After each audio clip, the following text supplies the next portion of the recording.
Hey, yo! Welcome to the Hey EO podcast, where I yap about whatever I want with whoever I want. Enjoy!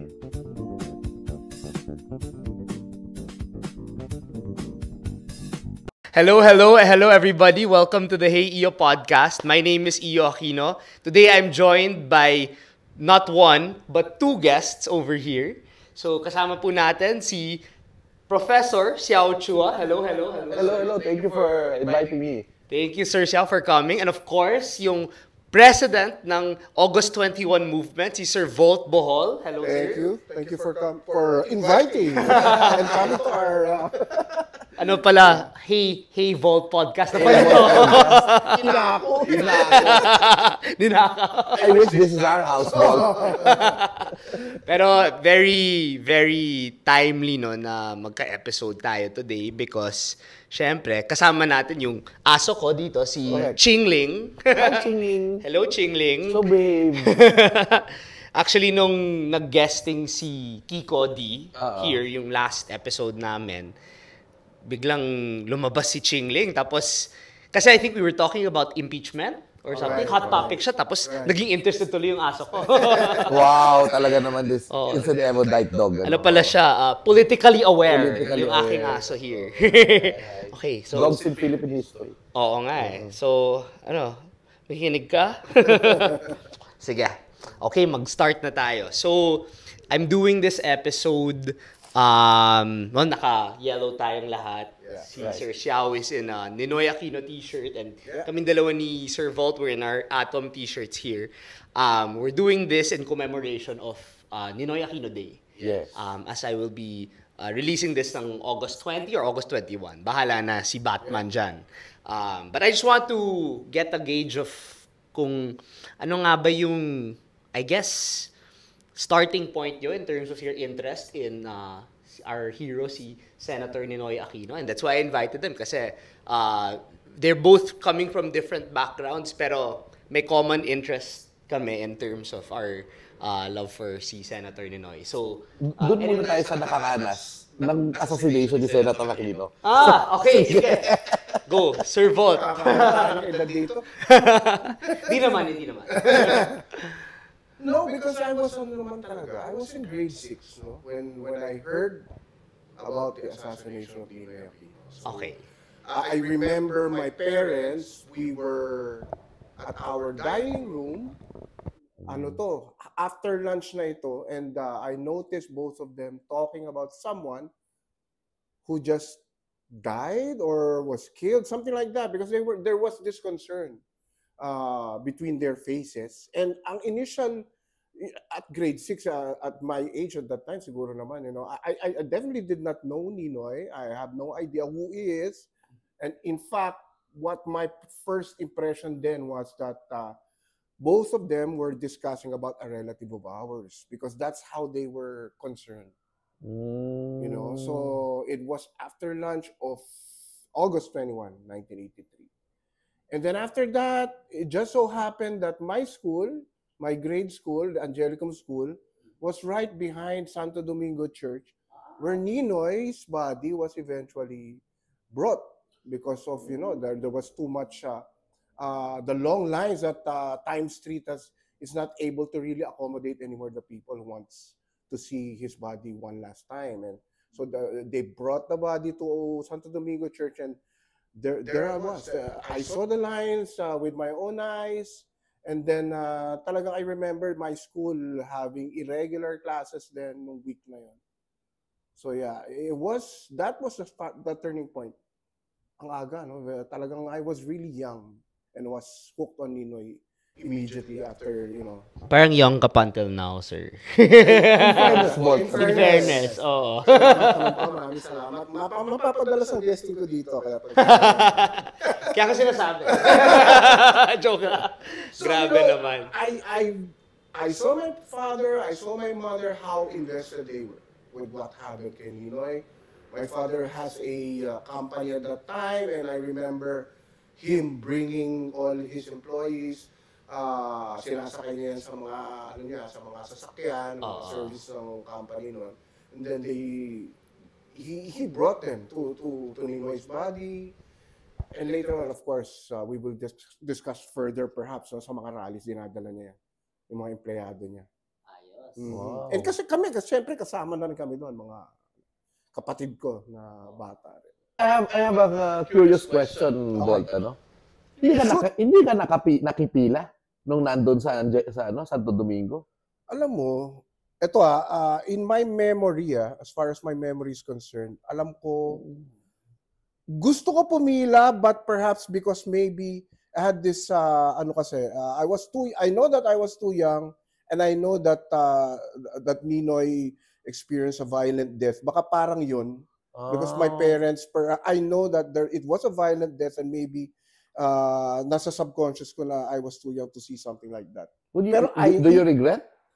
Of course I do. Of course I do. But nevertheless, even if I did not see his body, I know how important that moment was, because what I saw was the long lines, And the mere fact that you were there, no? Yeah.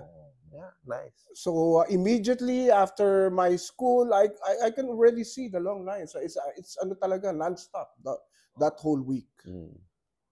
Grabe. Hello. Okay.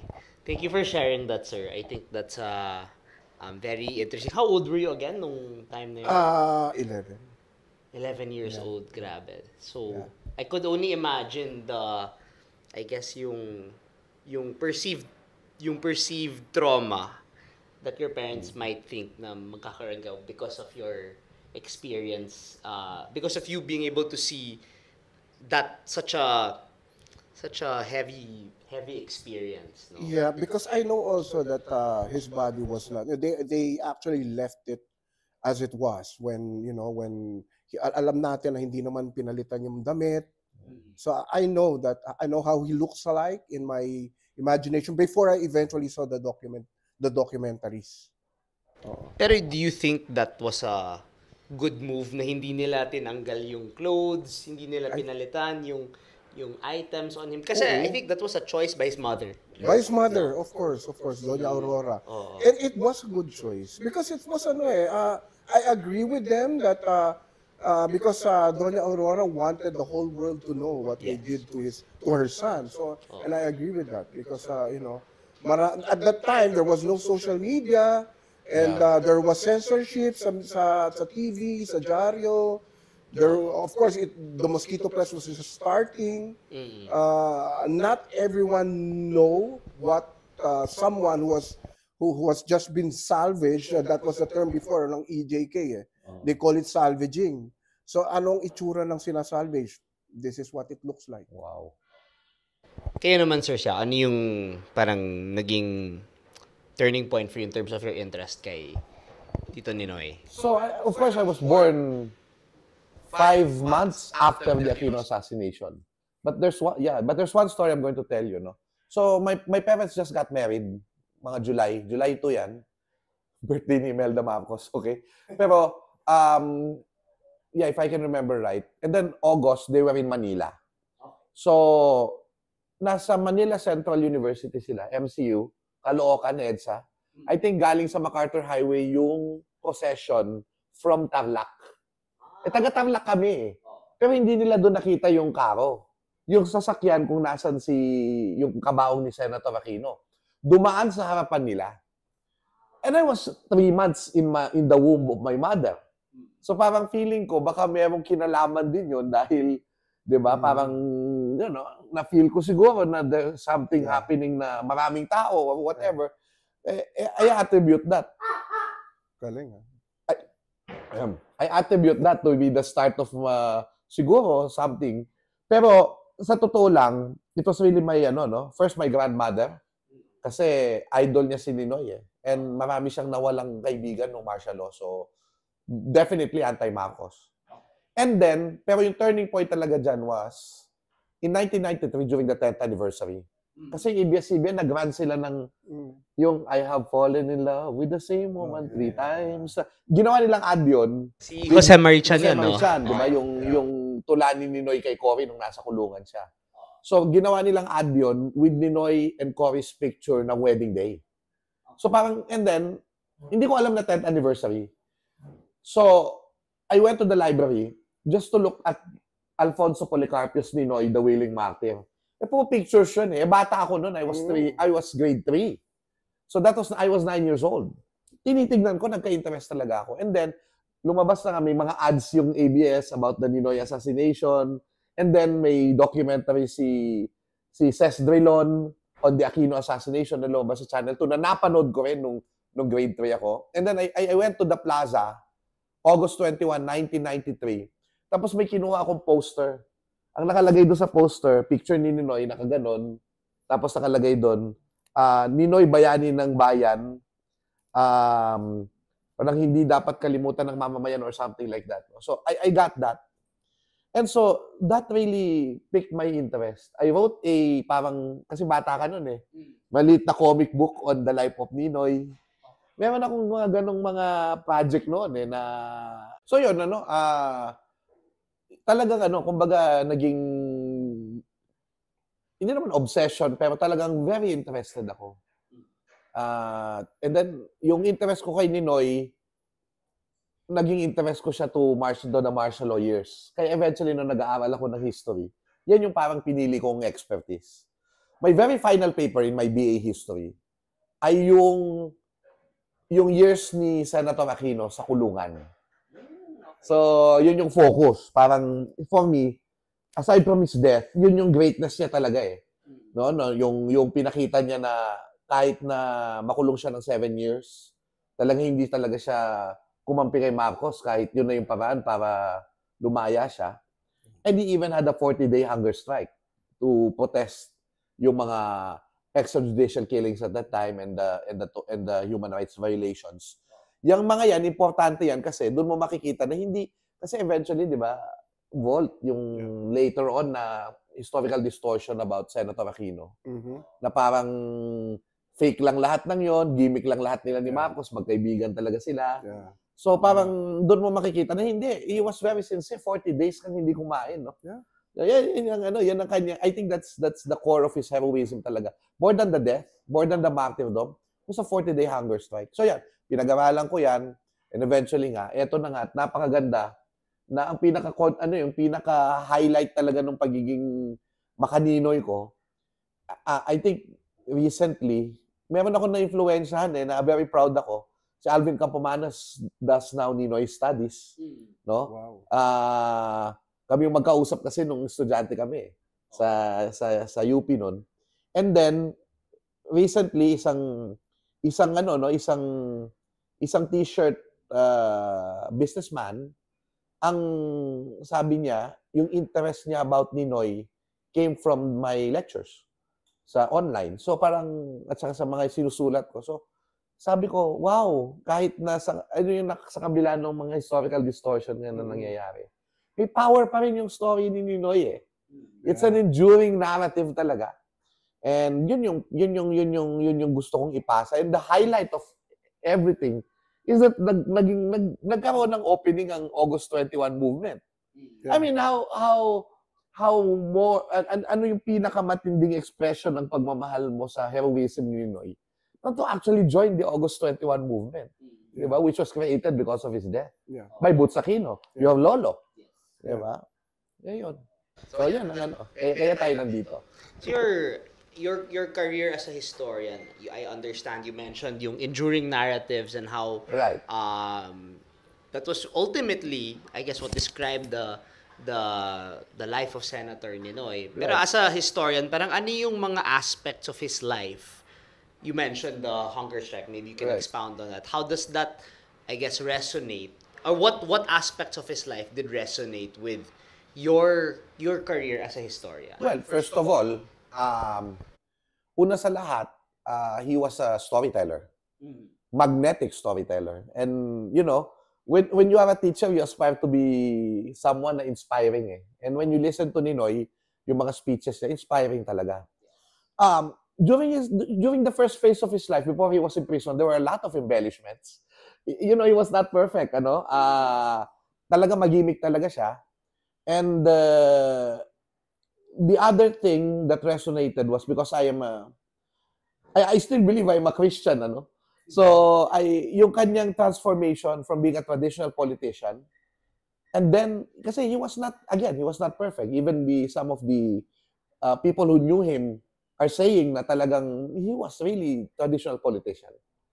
But when he went to prison, and he went to that, to Fort Magsaysay in La Nueva Ecija, that's when he found God eh. At first, parang kasi kinulong siya sa isang small cell, very tiny, and then parang tinanggal yung watch niya, yung wedding ring niya, and yung kanyang eyeglasses and belt and all. So, you have to beg for his toothbrush from his jailer who was his inaanak, Volz Gazmin, who eventually became PSG of Cory and Secretary of Defense of Noynoy. Yeah. Pero kailangan mong magmakaawa kay Volz Gazmin para lang magsipilyo, no? So, he had terrible headaches, and his family didn't know where he was. So, he disowned God because why are the corrupt people in power and I am here? Yun ang kanyang naisip nun. But, so he said, maybe God isn't real. But when he was praying the rosary, and he was contemplating on the life of Jesus, sabi niya, parang narinig niya daw yung discernment ng God telling him na, I gave you a wonderful family, I gave you beautiful wife and lovable children, and I made you the youngest this and the youngest that, the Senator of the Republic.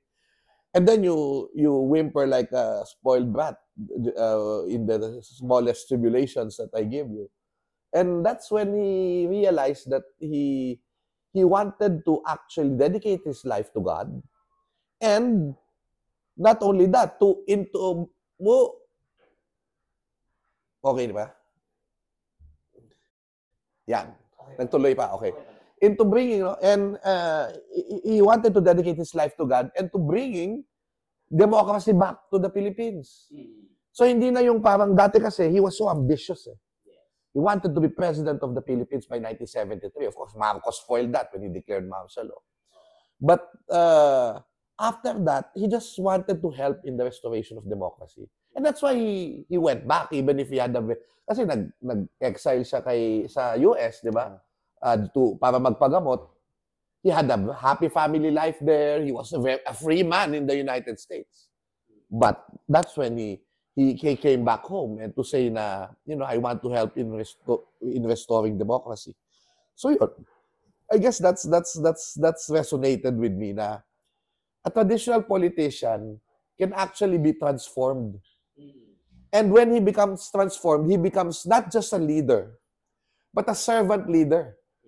And the number one evidence of being a servant leader is that when the servant leader leads, the other people become leaders themselves. They empower the people. Yun ang ginawa ni Senator Aquino eh. Yeah, tama. 'Di ba na-empower yung mga tao na-inspire sa kanyang courage to actually be part of the EDSA revolution. So yun sa palagay ko, you cannot deny that. And that's why even now parang kahit papaano nakikita mo na yung narrative ni Senator Aquino na itatama ulit sa isip ng mga tao na kahit ano pa yung kulay ng politika mo, yung pinakita niya, hindi mo mapapasubalian na talagang katapangan yun. Alam ko, professor kayo sa LaSalle. Yes po. But I have to mention, when you were mentioning yung faith transformation ni Senator Aquino and how he was really able to go from trapo, traditional politician, to hero, to martyr, to servant, public servant, servant leader.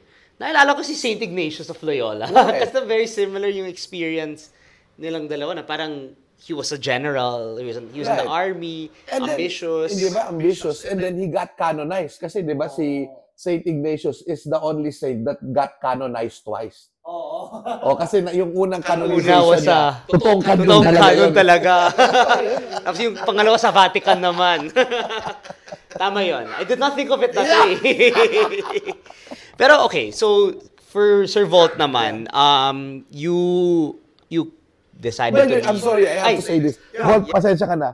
I just realized now na yung ginawa ni Senator Aquino na mind exercise, na habang nagro-rosaryo siya, was actually the spiritual exercises of Saint Ignatius. Ignatius, oo. That you put yourself in the situation of Jesus. Yes. Diba, yung Bible stories, you have to make, yun ang spiritual exercises, diba? Na you put yourself in the biblical situation, and then what are you going to do? Nandyan ang babae na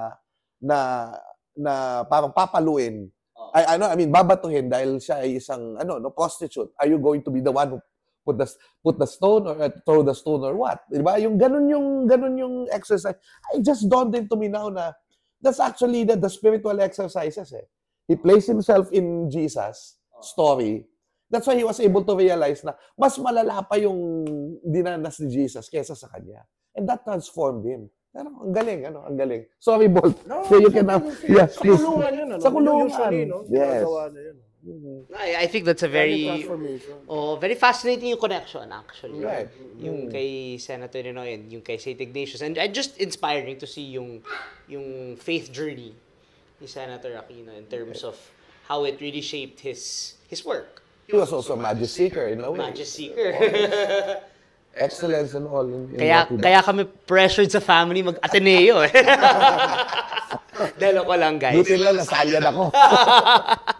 Bolt, sorry, Bolt. Okay, sorry. So, for Sir Volt, I just want to ask, kasi you lead Atom currently, you decided you wanted to bring it back to life, I'd say. No, rebrand Atom for the youth. And syempre, may mga youth activities kayo that and marami tayong mga members that are, Gen Z, never encountered the EDSA revolution, never encountered or did not experience the death of Tito Ninoy. Ano or how do you see the legacy of Tito Ninoy? How do you see that inspiring yung mga youth-led activities or youth-led advocating ng Atom? First and foremost, I still consider myself an accidental hero. An accidental leader of Atom. Kasi nung una talagang, gusto ko talaga maging leader ng Atom si Prof. Shaw eh. Totoo ba yan? Hindi mo lang sinabi sa akin. But, I would refuse, ha? Actually, nirefuse mo, hindi mo matandaan. Nirefuse mo eh. And I was talking to him actually initially. But all I wanted to do, to have back then was actually the shirt of Atom. Yeah, when I joined. Because that's how I highly respect what Boots and the rest of Atom members did. I was already, as much as I was aware of the heroism of Ninoy, I was also aware of what Atom did during that time. And I really, sobra yung, ko sa kanila, yung respeto. So, I know for a fact that kahit na 40 years later, I have not forgotten what Atom did, what Atom means for our history, Ninoy means for our history. That's why sabi ko nga, gano'ng kabigat yung legacy ni Ninoy and yung Atom. And then when I decided to join, eventually Tito Relly decided that I should lead.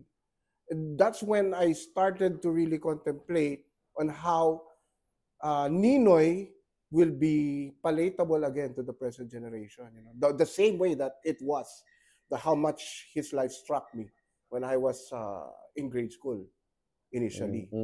So sabi ko, hindi mahirap eh. Kasi unang-una, perhaps a lot of people, sabi ko, this could be kung titignan mo yung nangyari, no? I first knew about Ninoy when he was murdered. 40 years later, it's like he was being murdered again. Oh, yeah. Kasi pinapatay siya for the second time because of history distortion. History revisionism, di ba? Yeah. So, sabi ko, talagang timing eh. Timing lahat, When Prof. Shaw and I joined Atom, and then we started, in fact, the first batch ng new generation Atom members, we have younger people than with us. Although eventually, some of the more active ones na batang members namin would join later on. And tell you frankly, initially, a lot of them do not know Ninoy. Right. Although they know Cory. They know Pinoy. But most of them do not know exactly the specifics of the heroism of Ninoy Aquino. Siguro they knew si Tita Cory kasi namatay siya when they were kids. Right. Ako, when I was, I think, 8 years old ako when she That passed was away. 2009. Oh, 2009. Just modern times na in a way. 21st century. But Ninoy was, para sa mga bata ngayon, is ano ancient times na. I can't help to insert this, pero probably they know Chris Oh, yeah. better. Yes, yes. Tama. Saka si Tama, sir. Bindi. And tsaka yung 500 pesos. Yung 500 pesos, they know Ninoy because of the 500 pesos. Yun lang yung knowledge nila. And when they started to know more, because we teach them here in Atom, yung mga bagong members sa Atom, Right. that's when they really, imbibe yung buhay ni Ninoy, and it starts to also affect them as well and inspires them as well. Lang, if I have a suggestion to our viewers, if you want to really know more about Ninoy Aquino, the very first video to watch is really The Heart and the Soul of Ninoy Aquino. Yung Ninoy Aquino, The Heart and the Soul. Nasa YouTube yan, no? Nasa YouTube Nasa yan, YouTube yes. siya. Oo. Yan na talagang tagain mo ng 2 oras yan, you will know about his philosophy, yung life experiences niya, many of it in his own words.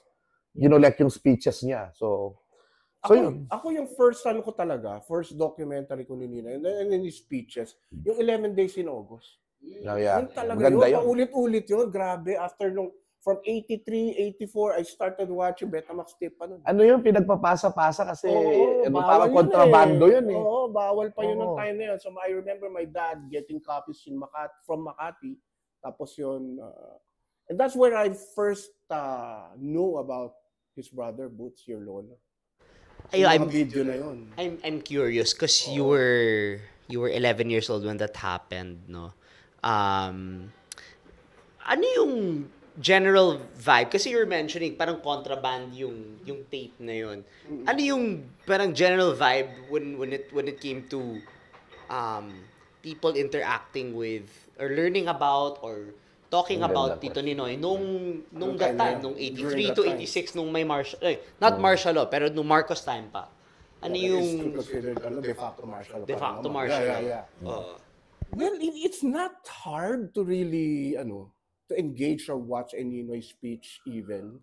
Kasi ganun siya ka-charismatic. Imagine at my young age, talagang I was glued to talagang paulit-ulit din ako eh. And every time nga na Prof. Shao will recite some of Ninoy's speeches, natatawa ko kasi I remember myself really appreciating, as much as I was too young then, I appreciate all the speeches.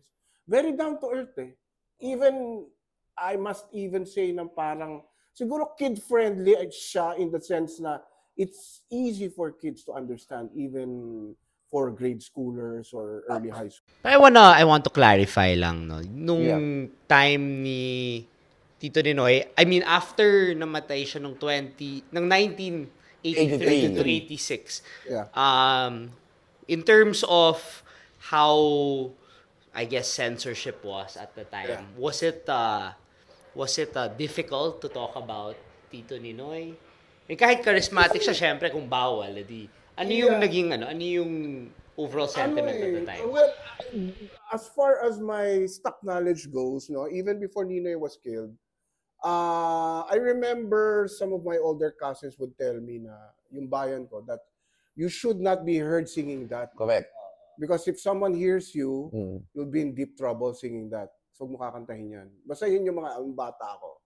So even before Ninoy Aquino. But ako ang natatandaan ko, when Ninoy was assassinated, after that, para bang there was lesser fear. Yes. Para bang lahat matapang eh. Even yun nga kasi we started attending rallies because my parents would bring me, especially my father. And then after attending those rallies, nadadala mo sa bahay yung yung energy of bravery with other people, thousands of other people, nadadala mo sa bahay. Parang wala na masyadong takot eh. Yun yung pakiramdam ko nun eh. Oo, because everybody was so, in a way, energized by the martyrdom of Ninoy, the sacrifice that he made, that everybody became Ninoy. Ganun yung pakiramdam namin. There is also context, kasi remember, but by the 1980s, bumababa na yung economy natin. And then the Americans were pressuring Marcos to to have some reforms. So medyo nagluluwag na siya ng kaunti. Kaunti lang. Ang repression kasi dati, meron censorship because the National Media Production Center, kapag may mga balita yung mga networks, yung mga major networks, tinitignan pa nila yung script bago ibalita yan So in that sense, may ganon. Pero may hindi na may inallow si Marcos, for example, yung tinatawag na mosquito press. Yung tinatawag nilang mosquito press kasi parang they're not part of the Marcos media. So parang ang dating fly-by-night sila. But they were allowed to exist. Especially when Ninoy Aquino died, yung halimbawa, yung Mr. and Miss, which is a lifestyle magazine. Puro artista dati yun. Nakatulong. Nakatulong kasi they started to put out a special edition which documents all the rallies that happened for the next 2 years. Yeah. So, nakakatulong yan.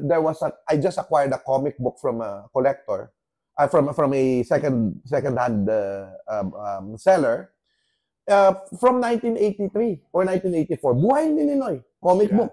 So may mga ganitong mga lumalabas na ng mga publications. Kaya dati, kung hindi papalabas sa radio, yun nga pinagpapasa-pasa yung Betamax. Yung mga speeches ni Ninoy nasa mga cassette tapes, ganon yung coverage ng kanyang funeral na hindi nilabas hindi nilabas sa mainstream media. So, noong panahon na yun, parang exciting. Kasi parang nare-realize ko ngayon, kahit wala ako noon, just looking at the history, exciting kasi pinagpapasa-pasa niyo yung mga tape, di ba? And then yung real news comes from abroad.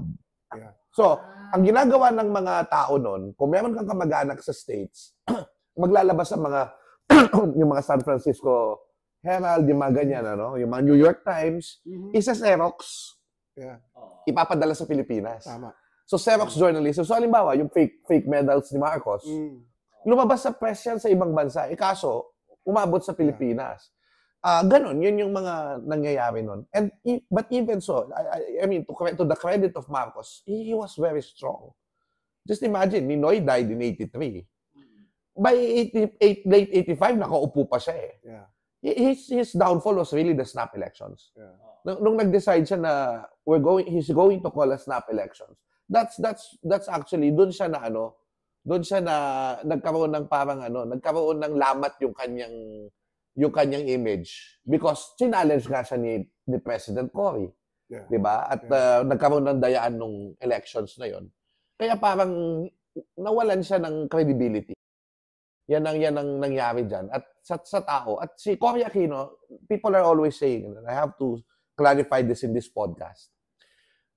Noon, ganun din yung tinuturo ko that Cory Aquino was a recipient of the EDSA Revolution. Parang she was not the leader, but she was a recipient. But si Angela Stuart Santiago, reading her works corrected my vision. Bakit?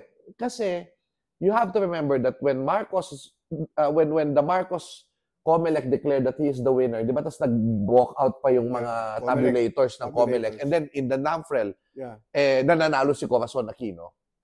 Ang magandang nangyari doon ay Cory Aquino declared herself the winner in a rally attended by 1 million people. That's not the tagumpay ng bayan. This was February 16. And that was a 10-day civil disobedience campaign. Ibig sabihin, boycott yung San Miguel, boycott yung Coca-Cola, boycott PNB, lahat ng mga sumusuporta, Bulletin Today, lahat ng sumusuporta kay Marcos na companies para bumaba ang ekonomiya. To tell Marcos, hindi ka na namin gusto, so step down, to pressure him on the 10th day, which is February 25, the day of his inauguration. The plan was really massive work stoppage and transport strike and massive mobilization of people. So, kung tutusin, magkaka-EDSA pa din. Yeah. Pero, hindi siya nangyari the way that they planned it. But Cory Aquino was the leader.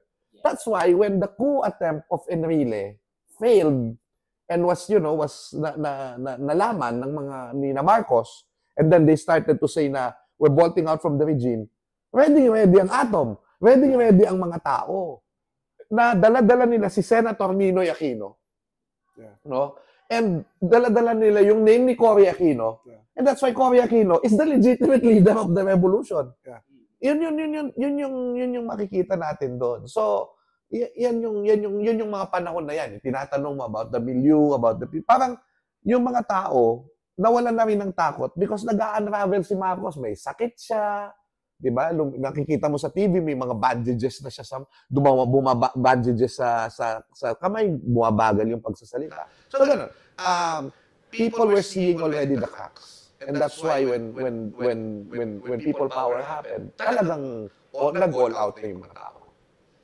And I think what made that also a bit more prevalent yung downfall ni Marcos was the Right. fact that a lot of information was coming out Right. na hindi galing sa mainstream media na controlled by the government, Right. from foreign news, from Right. yung mga tapes na pinabasa and all that. Would you say na parang medyo feeling, rebellious kid ka if you were talking about Tito Ninoy, parang parang badass yung Hindi, kasi ako, naalala ko, nung first time namin napapanood sa bahay yung Betamax tape nga.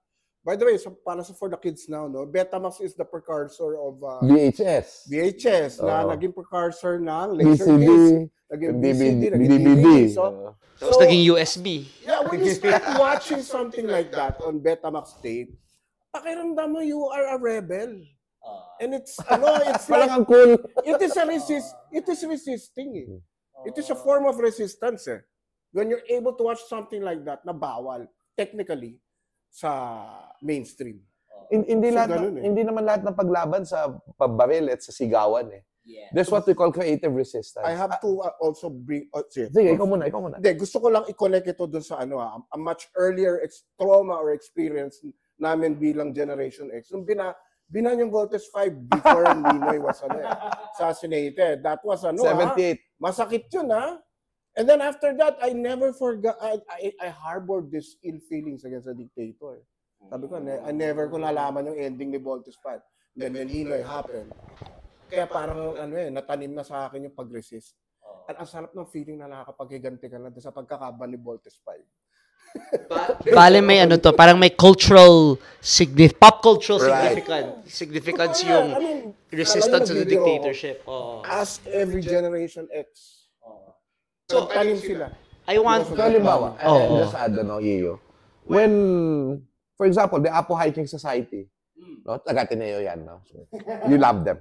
Yung, sila, of course, they were the darling of the OPM, di ba? In many ways, nakinabang sila doon sa prohibition to have commentary in the radio. Kasi ang sinabi ni Marcos noon, dapat may 3 songs, OPM songs every hour ang mga radio stations. This is to lessen people talking about politics. So they will have music. At nag-boom yung OPM. Yeah. Di ba? But even if the APO were the recipients of in their concerts, they started to, by 1983, 84, 85, in their concerts, they started to become rebellious.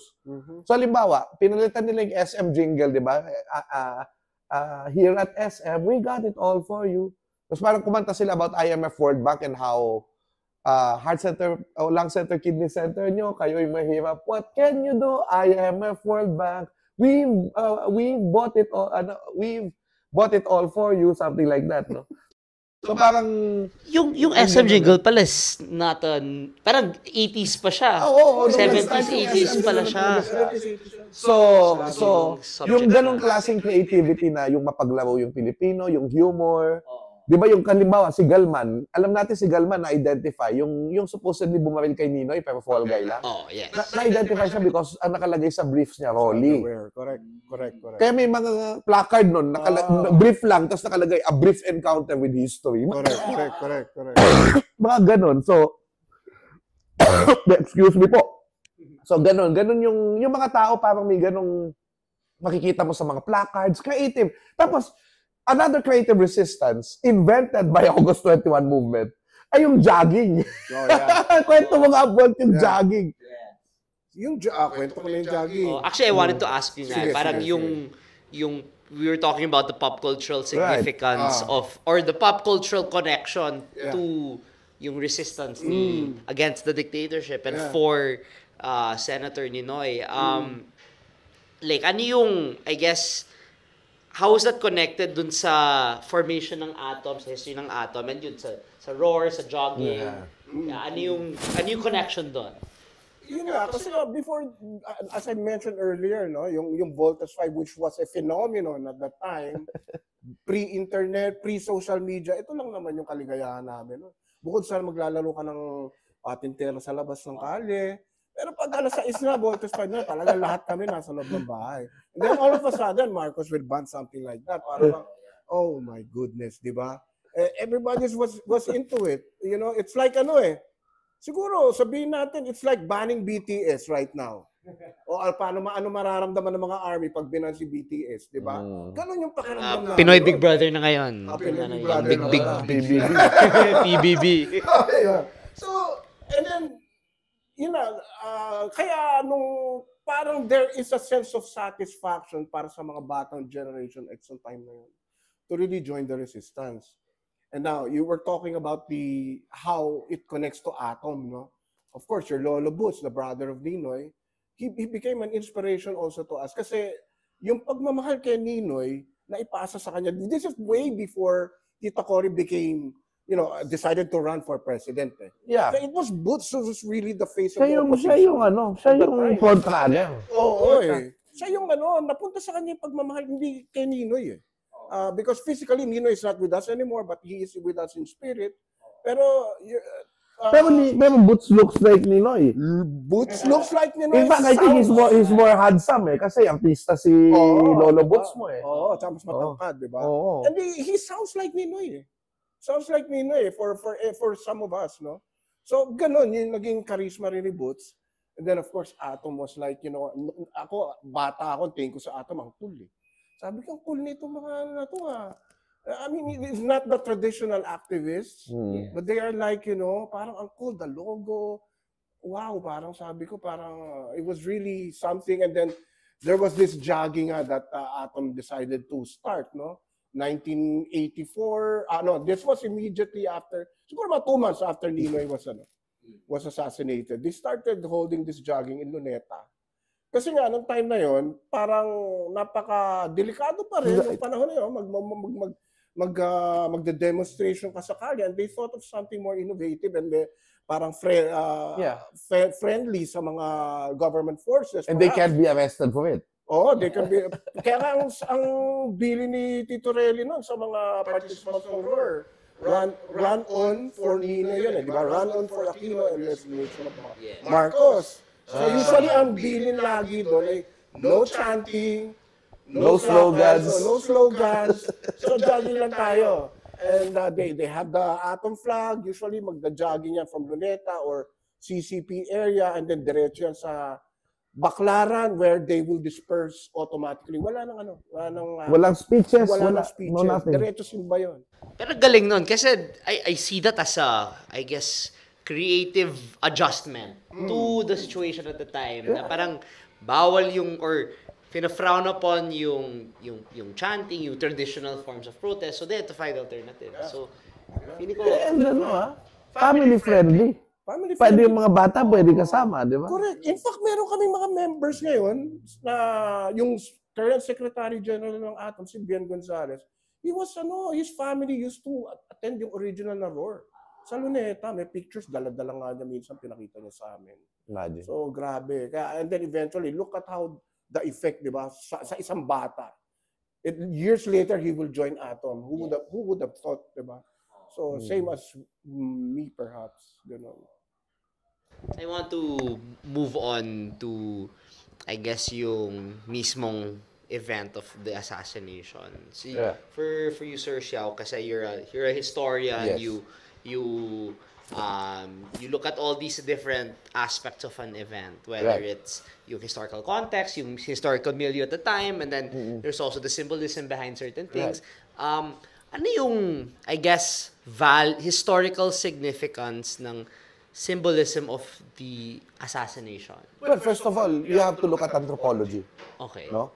Hindi galing sa akin yung original idea, pero I think I heard it from either Felipe Landa Hocano, F. Landa Hocano, or Felipe De Leon Jr. They discussed this in a documentary called EDSA 2000, EDSA 2000. And in that documentary, they said na, if you look at what Ninoy, when Ninoy died, parang remember Ninoy was already forgotten by the people at that time. Ang context, 7 taon na siyang hindi nakikita ng mga tao sa Pilipinas. Di ba, control ng media So parang kilala siyang parang ang tingin sa kanya, rebelde, ganyan, or something, na nasa Estados Unidos. And in fact, yung pagaling siya papuntang US, actually nakaganda sa regime yun kasi parang ang dating humanitarian ang regime, nakapagpagamot si Ninoy. Tapos si Ninoy, nasa ibang bansa, wala sa Pilipinas. Hindi parang lumaban ka sa Pilipinas, parang ganon. Kaso nung dumating, tapos binaril. Yung una, yung martyrdom is actually template yan, cultural template yan. Si Jesus Christ yung martyr And then you have Rizal. Yeah. So, nagkaroon ngayon ng juxtaposition. Jose Rizal and Jesus Christ, parang yung nangyari din kay Ninoy Aquino yung nangyari sa kanila. That they sacrificed their life for a higher cause. Kaya yung Impossible Dream na favorite ni Ninoy, talagang tinutugtog lagi yun. Naging song of resistance yung Impossible Dream. Kung hindi makanta yung bayan ko, although, yung kwento pala bago ko tuloy yung kay Ninoy, yung bayan ko, naging song siya na allowed. Because one time, si Teodoro Valencia daw, yung isa sa mga tao ni Marcos, narinig niya si Freddy Aguilar na tumutugtog ng bayan ko. Nagustuhan niya yung rendition. So sabi niya, hingi tayo ng permission, ng parang exemption, i-record mo yung kantang yan. They did not realize that by recording it and having that song played all around, that would, reinvigorate the resistance, another form of creative resistance. So anyway, going back to Ninoy, yun nga, yung isa pa dyan ay, aside from the martyrdom aspect, kaya nga pag makita mo may mga placards, Rizal, Ninoy, picture ni Rizal, picture ni Ninoy. Yung isang painting Rizal. naman, si Inang Bayan yung Mama Mary, Pieta, tapos si Ninoy yung nakahiga. Yeah. So, siya yung patay. So, nagkaroon ng parang ganong nag-resonate yun sa mga tao. Lalo na, parang un-Christian yung pagpatay At in broad daylight, pinatay mo yung tao. So, that's one. The other thing is, lahat yung mga values ng Pilipino lumabas Halimbawa, yung kapag may namatay.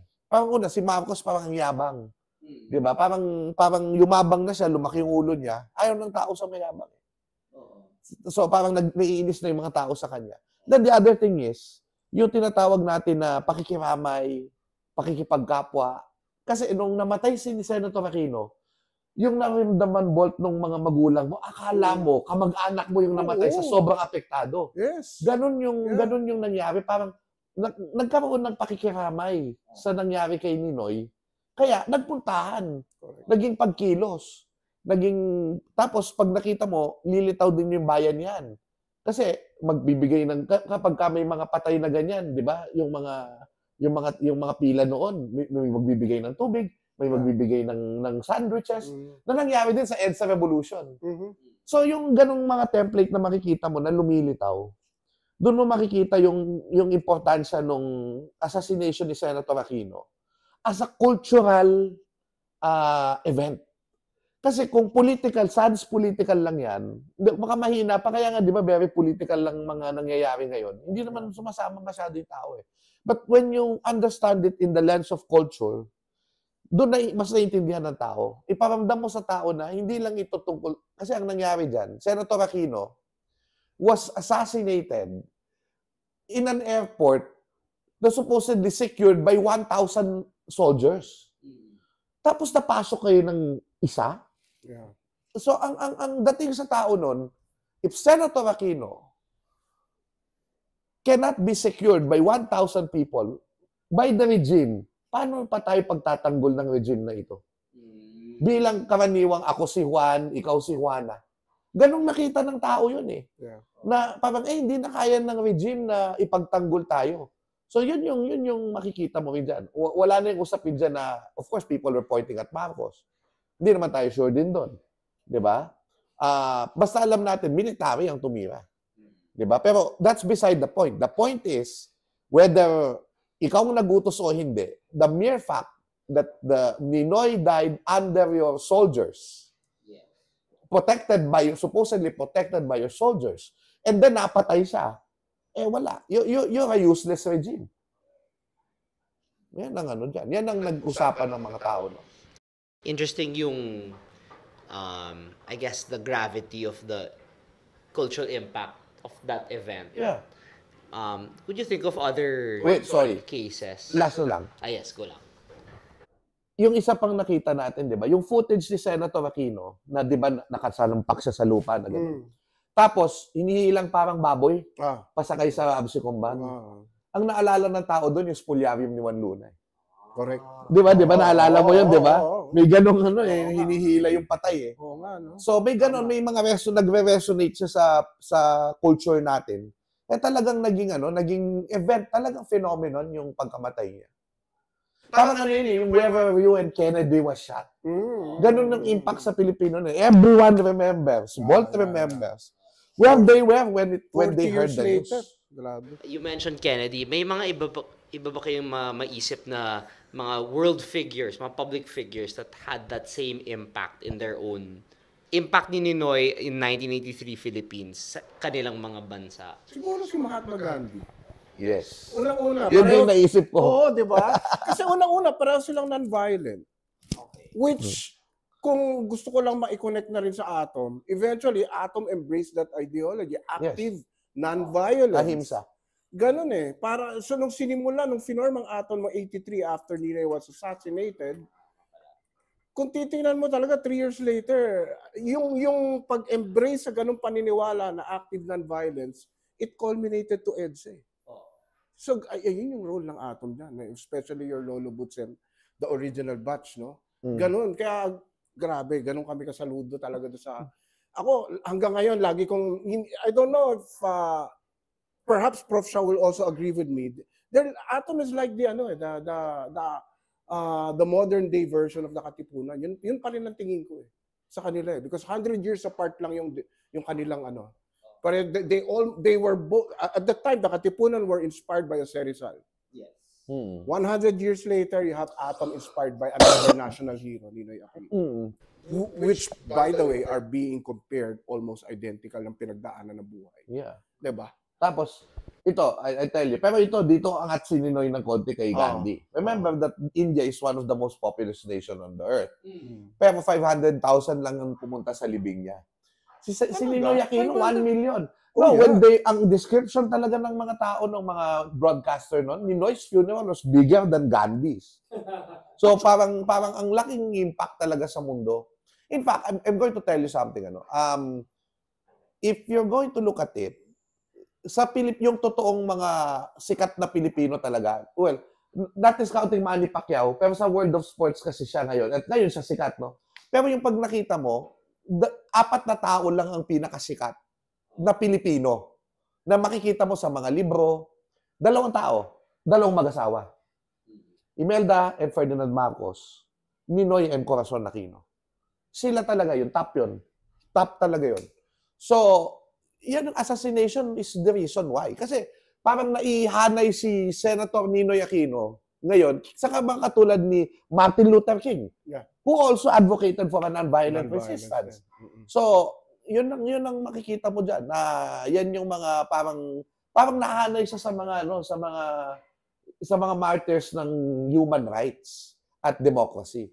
So, yun yung naging yung daan, no? I mean, unfortunately, yun yung naging daan. Kasi what would happen, isang magandang tanong diyan, what would have happened if Ninoy Aquino did not come home? 'Di ba? Even if he was a maverick, he would have been like, I will not mention names, Yeah. Pero may mga naging cabinet secretary si President Aquino na sobra din parang si Ninoy. He was a resistance fighter. But they ended up being bureaucrats and eventually, when they continued their life, 'di ba, nagkaroon pa ng mga scandal at controversies.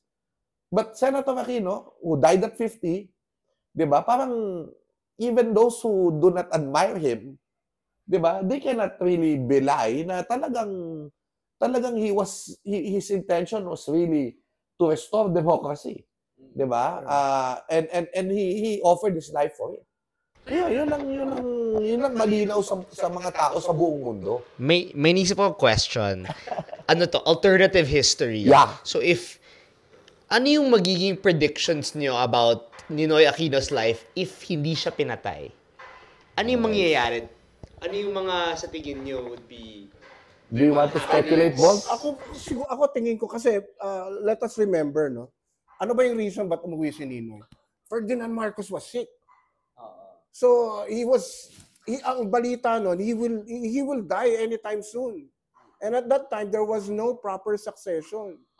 And at that time... Wala siyang vice president eh. Oo, tsaka sa papel lang eh. Yung succession, we all know na maraming pumuposition behind the scenes. Anytime Marcos passes away, maybe his wife will Si want to Imelda, take over. si General Ver was also one of them. And there is also that other side of the armed resistance growing in numbers na napakalakas ng time na yon. So baka civil war lang inabot natin kung hindi umuwi si Ninoy at hindi siya naging martir. Ganun ang... Ewan ko si Prof kung may panibago. Well, the other thing is, Marcos listens to him. They will form hindi man coalition, pero magkakaroon ng parang makikinig si Marcos.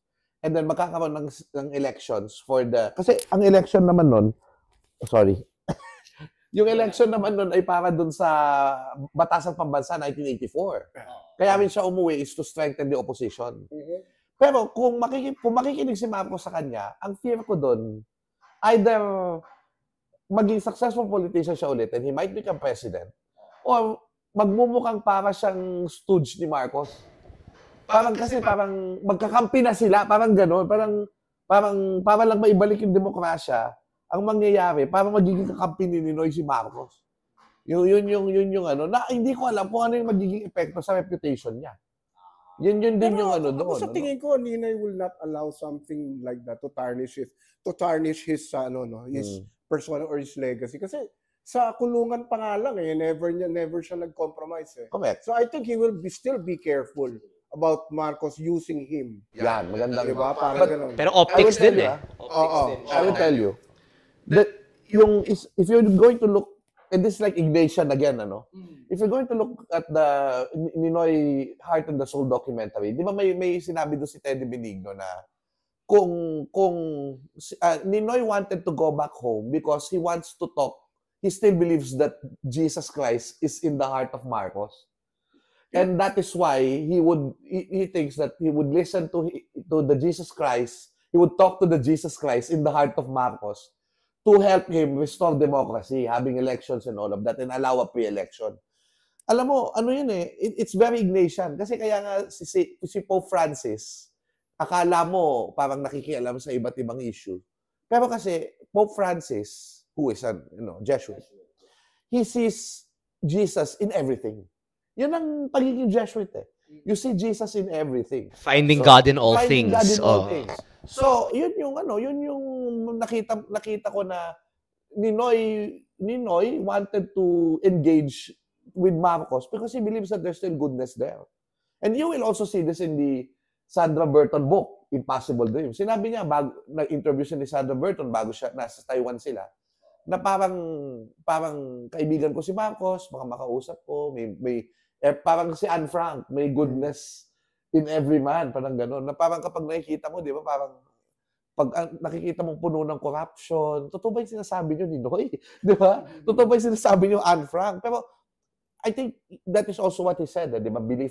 Faith in the Filipino, faith in God. Yeah. Di ba yun ang sinasabi niya lagi, na parang always believe in the Filipino people. President Cory always believed in the Filipino people. Sometimes it looks hopeless, pero eventually people will find their way. Yeah. So, ako yun din ang I solidly believe am with Senator Ninoy Aquino, that I believe in the Filipino and I will always trust in the judgment of the Filipino. Sometimes I might not agree, I will try to understand, but people will find their way. Ako sa tingin ko, to add to what Prof. Shao said, no? Siguro si Ninoy was also banking on the idea, yung human nature ba na if you're about to die, you probably would want to do something good before you leave this tama world. din yan. Maybe that was the mindset of Senator Ninoy. Kaya kasi I remember your cousin, si Kiko.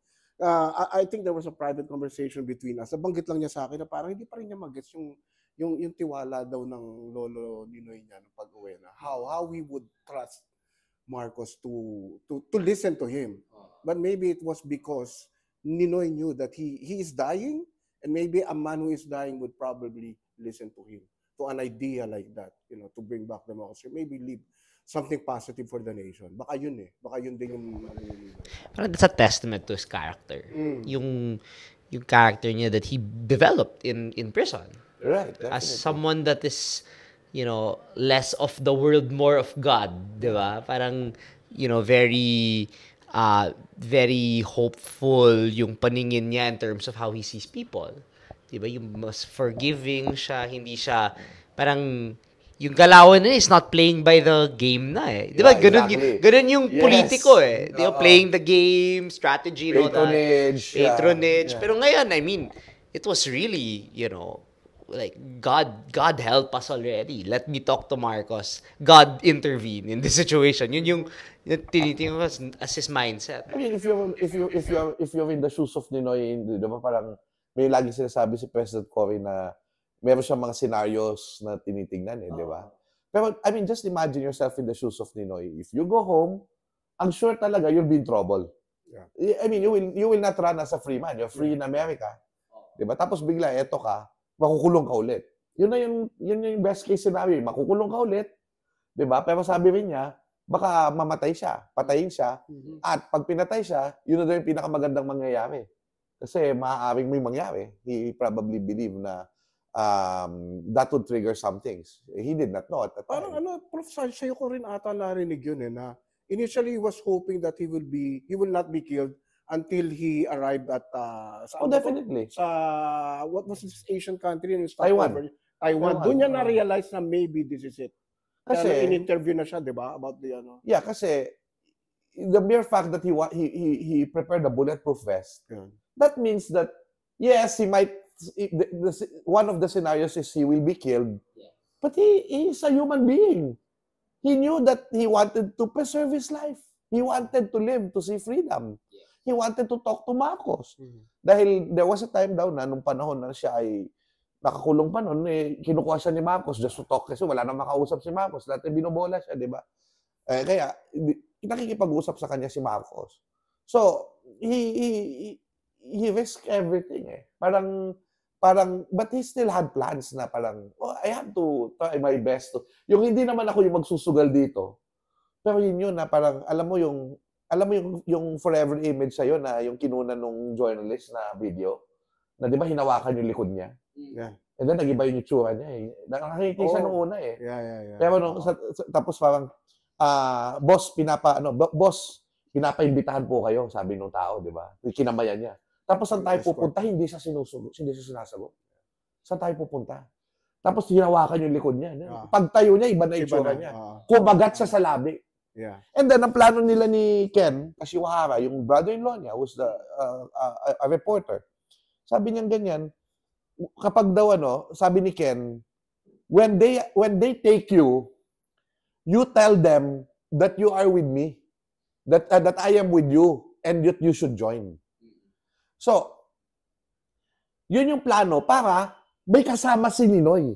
Kumbaga, meron siyang shield. Kaya nga siya may dalang journalist kasi yun yung magsasabi na, hindi nila ako papatayin kasi napakaraming journalist. Yeah.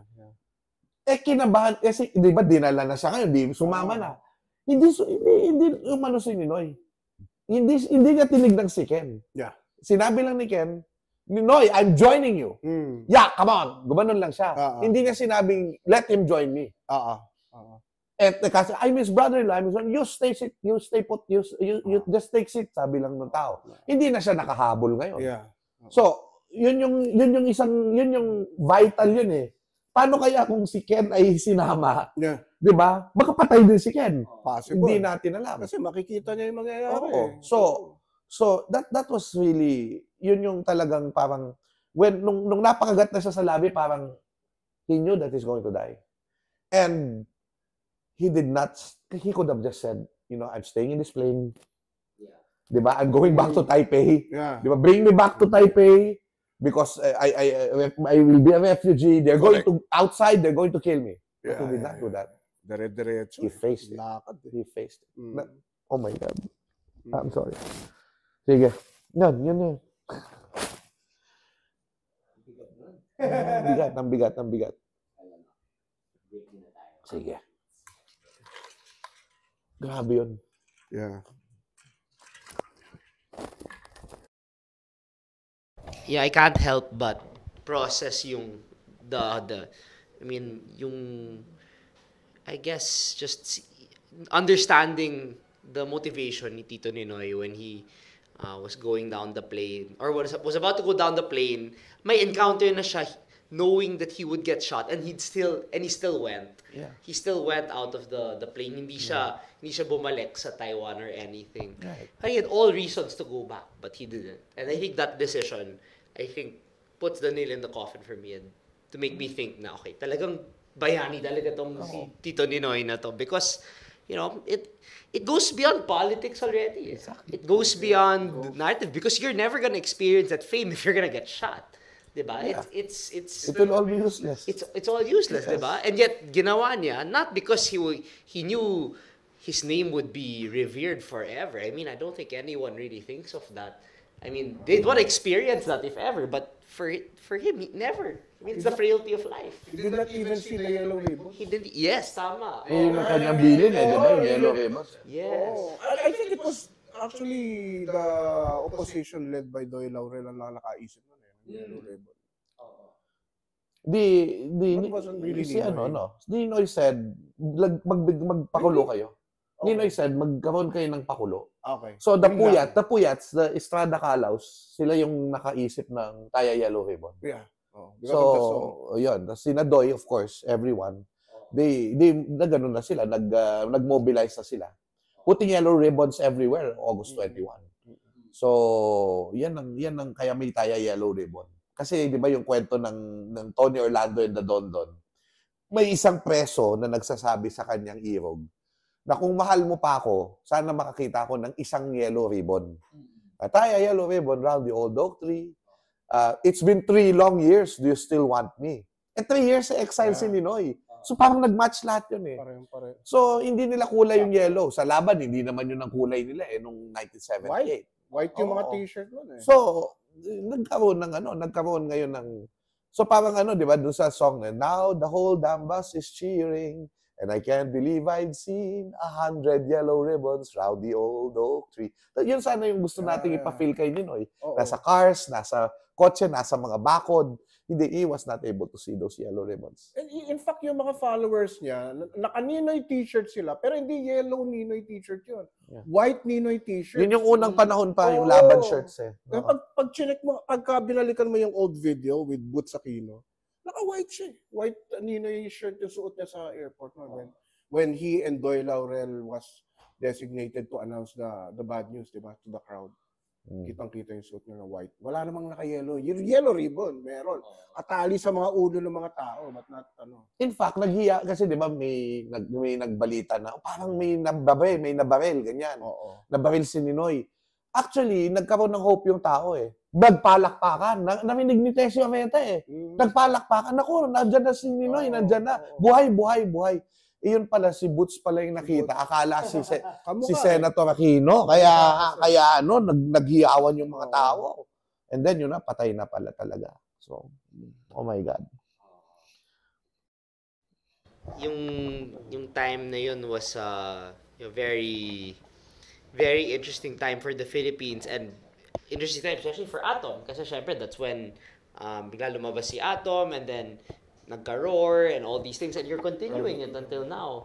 All these programs and even yung protecting the historical legacy and significance of Tito Ninoy by opposing yung sa change of the banknote. Yeah. Diba? So that was another recent activity of Atom, no? Yeah. So we're talking about Tito Ninoy's civic engagement and how he really made the decision to sacrifice 100% selflessly for his country. Right. Ano yung ano yung impact ng legacy na yon dun sa mga activities ngayon ng Atom? And even before that. Can I answer, boss? Sige. Well, first of all, yung unang paglabas naman ng August 21 movement is really to answer the historical distortion, no? And to preserve yung legacy of people power. Actually, hindi pa rin namin alam kung paano. Basta alam lang namin that the people power legacy was being tarnished. So kaya yung mga una kasing new members ng Atom like sina Carl ang apelyido ni Carl? Suyat. Si Suyat. Carl Masula Suyat, di ba? Yung Project Gunita. Na parang it's really to answer the historical distortions. So, kaya yung mga unang roar din, ran on against revisionism. Although I discourage that term. Okay lang kasi revision. Kasi, kailangan run eh. Branding. So, run on against revisionism. Pero, eventually, of course, nandiyan na yung threats against the Constitution. Nung umupo na kasi si President Marcos, di ba? Nagkaroon ng move to change the Constitution, which was a very, very disciplined and systematic signature campaign ng mga voters to actually have charter change by, anong tawag doon? By People's Initiative. So, remember that basically, number one, the referendum of the People Power Revolution was not in the streets, but in the ratification of the 1987 Constitution, which was voted by 87% of those who voted, which is like overwhelmingly the people. And that charter, that constitution, actually preserves the legacy of people power by preventing another martial law and the other issues like human rights violations and the what you call the plunder. That and yung pagpapalawig sa kapangyarihan. May mga stop gaps yung ating 1987 Constitution. Gustong palitan. Paano kung palitan yung mga, not just the economic provisions, but also the political provisions. So, eventually, na-form yung nagkaroon na ng parang maliwanag na activity ang Atom, which is basically, we are against the revision of history, or the distortion of history, and the revision of the 1987 Constitution. So, doon na yung kumbaga. But, yung subject of protecting the 1987 Constitution is literally a product of what Atom stood for. Yes, exactly. But Bolt will explain now, ano pa yung, eventually, all of these things happen, di ba, happening, we have to do something. We have to do something. Kasi, unang-una gusto ko i-connect. 1987 Constitution, grabe yung participation ng Atom dyan, the original batch of 80s. They campaigned hard to have it ratified. Grabe yung pagkakakampanya rin ng Atom dyan. So, Atom was not only a key figure of the EDSA People Power Revolution, but also a key figure in the ratification of the 1987 Constitution. Kaya yung, siguro, yung masasabi natin, siguro, if you want to call it pagsawsaw ng new generation ng Atom ngayon, that was organic. Initially, gusto lang namin i-defend yung history kasi we believe na we are in this current situation right now because they distorted history. So somehow, they created an alternate universe for our Philippines at present. Parang gano'n eh. Ano yung impact ng 2022 election dun sa, I guess, revival ng Atom? Well, unang-una, of course. Immediately after the election, that was the first August 21 under the new Marcos administration, yun yung time na nag-join kami ni Prof. Shao. Exacto, August 21 yun. Yes, that's the first batch. Tito Bobby, your father, was the one who swore us in. And then, of course, that was the first time I saw Tito Relly in person. So, siyempre, ano tayo nun? Fanboy kami nun. Ito yung mga bayani namin. Yes. Mga lumalaki kami. So, it was, at first, nobody, ang gusto lang namin mangyari noong time na yun. Una-una, bilang mga history, I consider myself a history enthusiast. As much as I was also a participant during the revolution as a young kid. Personal sa akin yung pagkakasira nila doon sa if you want to call it, tinatawag nilang dilawan. That was one of the primary reasons kung bakit nag-join akong Atom. Because ako, nasa mindset ko na kagad nun. Sabi ko, Atom is one way to actually fight history distortion. Why? They tried destroying Ninoy Aquino for years. They tried destroying Cory Aquino for years, but they forgot about Butch Aquino. There was another one. There was And another ito yun. Aquino. Ito yun. So that was my mindset, at least from my personal standpoint. Ako yun ang thinking ko. Atom will probably be spearheading the reclaiming of true history, which I feel that it's probably starting to happen now. Alam mo, noong time na yun, Prof, walang gusto magdilaw. Yeah, exactly. Walang gusto There was a magdilaw point na nun. parang iniiwasang magdilaw nga dahil parang Oo. ma-identify ka. Ako naman, I still continued wearing yellow. Oo. Pero there was a time na remember, I went to an EDSA Revolution anniversary. Panahon ni Duterte, ako lang ang naglalaban sign. Kaya- Kumakanta ng bayan ko, ako lang ang nakalaban sign. Not one of them was, which is like, what the heck? Oo. Di ba? Parang ako nun, I was, gigil ako na, kinakausap ko sino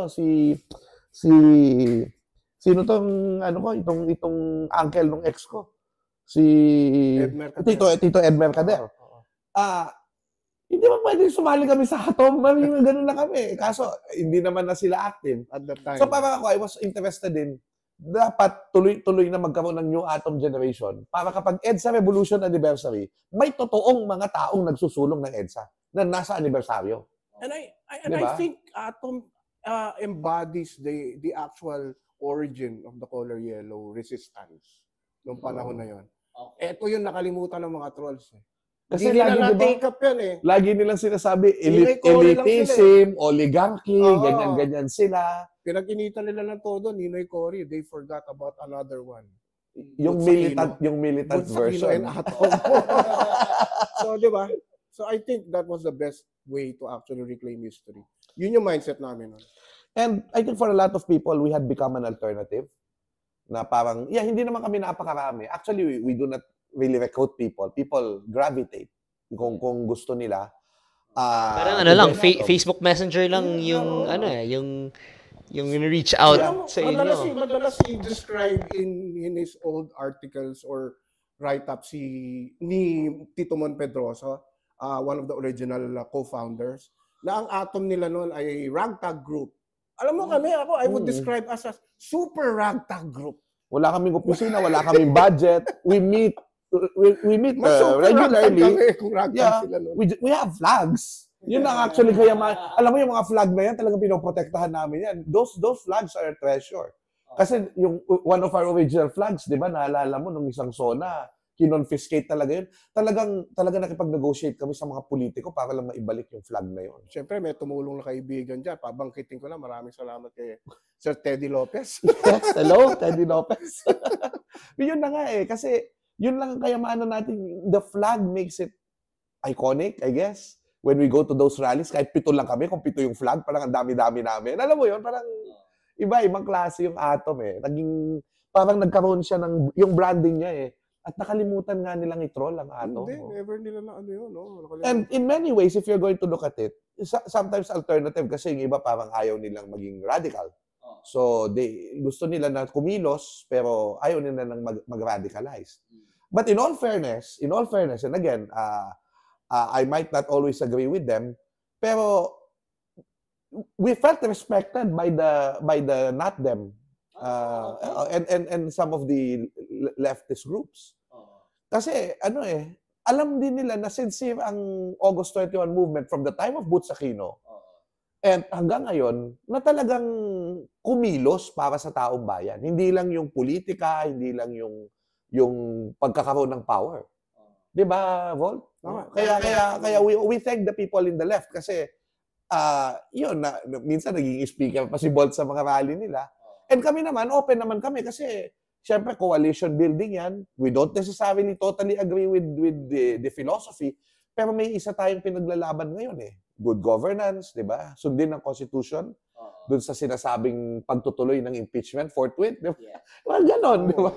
Actually, yun yung I guess philosophy na learn ko from my lolo, si Papa Butch, no, na parang kasi siya yung tipong friends with everyone Exactly. Siya yung tipong kahit they don't agree on everything, I mean, he'll still talk to people. He'll still talk to them. He was, he was engaging with people on the left. It was for the legalization, may speech siya na nasa YouTube. It was for the legalization of the Communist Party. Yeah, because it explained it's legal in Japan. It's legal in the United States. It's legal in Many Europe. countries. So why would it not be legalized here? So, Tama. And hindi naman siya member of the Communist Party, but he was wanted to be friends with everyone. I would like to remind both of you, remember nung the name of Senator Boots was finally inducted in the Bantayog ng mga Bayani. Maraming salamat uli kay Tita May Rodriguez for that. May Rodriguez. Remember, if you remember that day last 2024 November, a lot of the people who belongs to different ideologies were there. Were present with there. So one very particular popular person also went up on stage with us, even because that's how they respect Boots Aquino and what his legacy stands for. Nung 80s. And even yung mga trapo were friends with. I mean, he was talking to them. I mean, kahit again, they don't agree on everything, diba? He still worked with them in the Senate and then later on sa Kongreso. And he was able to engage. I think kaya nag-drive din ako with Atom Kasi yun din yung gusto ko na you don't necessarily agree with people, but you engage and you talk to them so that alam mo rin kung ano yung gusto ng mga tao. Diba? And yun yung nawala sa atin because of since the 2011 nagsimula yung mga fake news saka yung mga distortion ng history na parang kailangan you have to be on a side. And then yung side na yun, you have to defend it fiercely na dapat lagi kayong tama at yung kalaban nyo laging mali. Hindi kami ganun sa Atom we're open to actually, we have core principles. As long as we don't sell our core principles, willing naman kami makinig and to join some of the mobilizations even. Kasi ganun si Ninoy Aquino And ganun din si Boots Aquino. So there's no reason for us to change that. And nation building yan Nandun yan sa kasulatan na pinamana sa amin ng mga original execo. Oh yes. So we're just following the core values of those documents. Ano yung how do you foresee Atom, I guess, following these core values in current events? I mean, I understand meron tayong advocacy on holding public officials accountable. Aside from, and yung mga, how can you expound on that and what are some other things you can simple lang to. Again, it will all boil down to the 1987 Constitution, which sabi nga ni Prof. Xiao kanina, this is an offspring of the People Power Revolution and even the struggle to free our country during yung martial law time ng 70s. Anak itong constitution na to ng struggle na yon. And until now, you can feel how much it is defending us. Hirap na hirap mag-work around yung mga dictator wannabes dyan, yung authoritarian wannabes. Hindi makapag-full martial law. Hindi makatagal sa pwesto. May nag-attempt. Alam natin yan. They wanted to stay in power long, but because of the 1987 Constitution, that was prevented.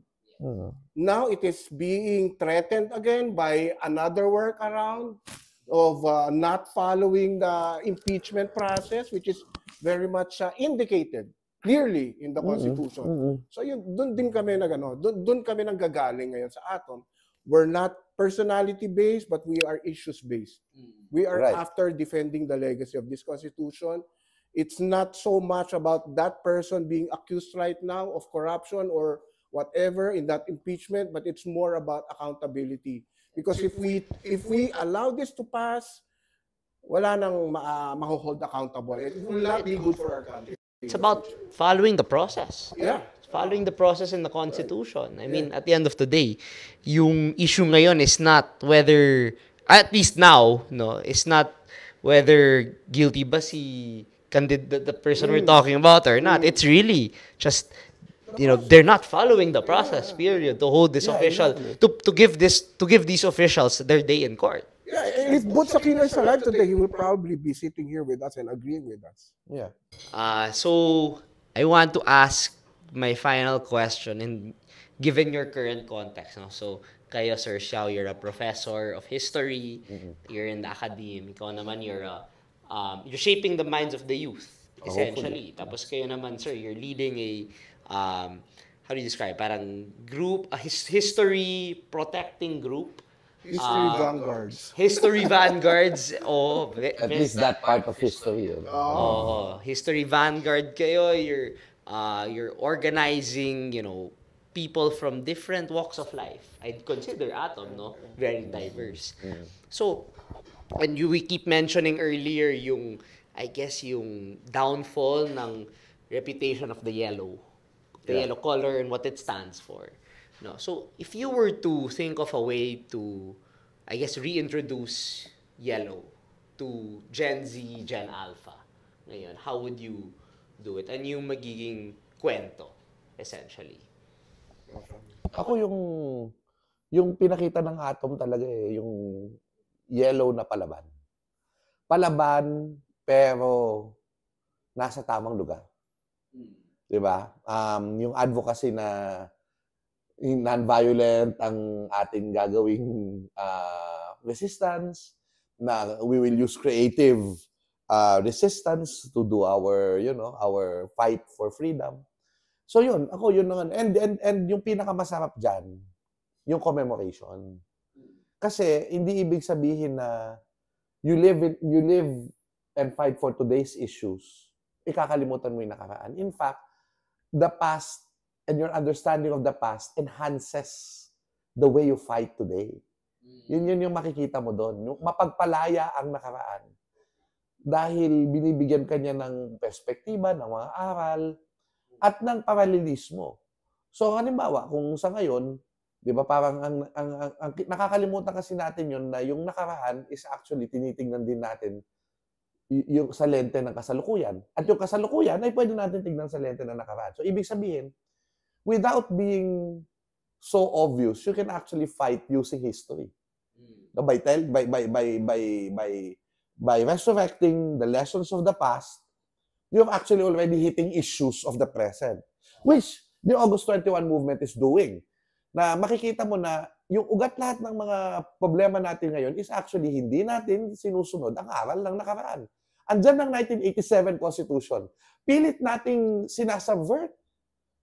Dahil itong 1987 Constitution ay talagang natuto sa ating kasaysayan. Ang problema, sinasubvert palagi-lagi.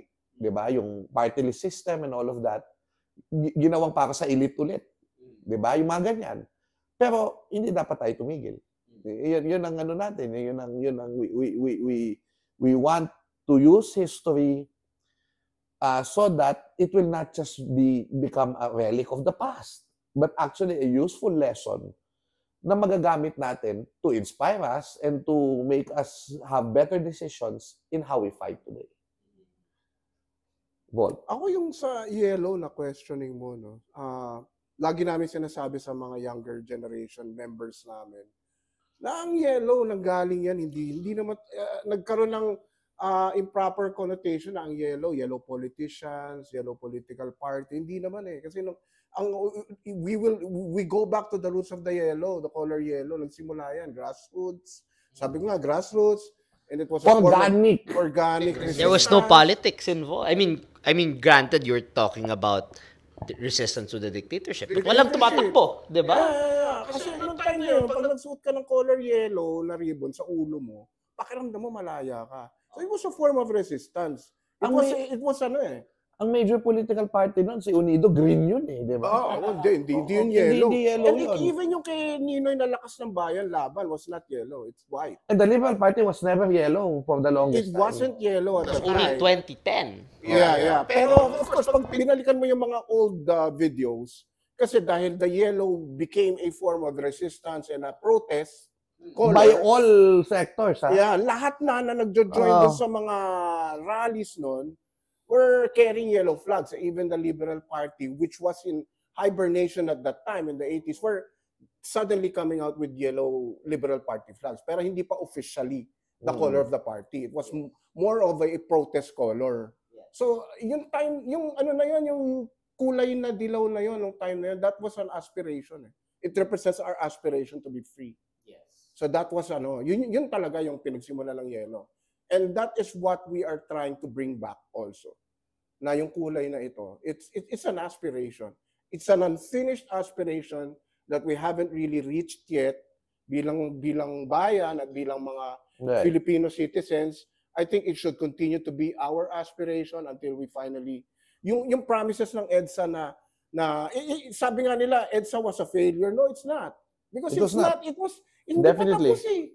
Hindi pa tapos, hindi pa natin tinatapos eh. Tuloy-tuloy ito eh. Malayo na, pero malayo pa. Oo. Pero hindi pwedeng sabihin totally nabigo. Yeah, lagi kong kino-compare yung ating tinahak na landas ng mga Pilipino from the 1986 People Power Revolution dun sa experience ng mga Israelites in the Bible, biblical context. Kasi nung nakawala ang mga Israelites sa Egypt, it took them 40 years or more than 40 years bago nakarating sa Promised Land. And in between that time, no, they were resisting. They were resisting God, di ba? Oh yeah. Minsan na yung iba sa kanila gusto pa bumalik ng Egypt eh. Oo nga. Parang ganun tayo yun. Gusto natin bumalik ng Golden Age. Akala natin, Golden Age. O yan. Golden Age pa ba tayo ngayon? At least, di ba? Nakilala na natin ano ang Golden Age. Oo, ito na pala yun. Ito na palang Golden Age. Oo nga. I mean, guys, nagising na ba kayo? With that said, thank you very much, Sir Xiao. Salamat po. Thank you for Salamat. coming. Thank you. Sir Bol. Thank you for inviting. Very glad to have had you guys as my guests sa podcast. And hopefully, we'll have a blessed Ninoy Aquino Day today. Thank you. Thank you, everybody. Happy Ninoy Day. Hey there, thanks for listening to the Hey Iyo podcast. If you enjoyed, don't forget to follow us on Spotify, Apple Podcasts, or your other favorite podcast apps. And follow me, Iyo Aquino, EIYOAQUYNO on TikTok.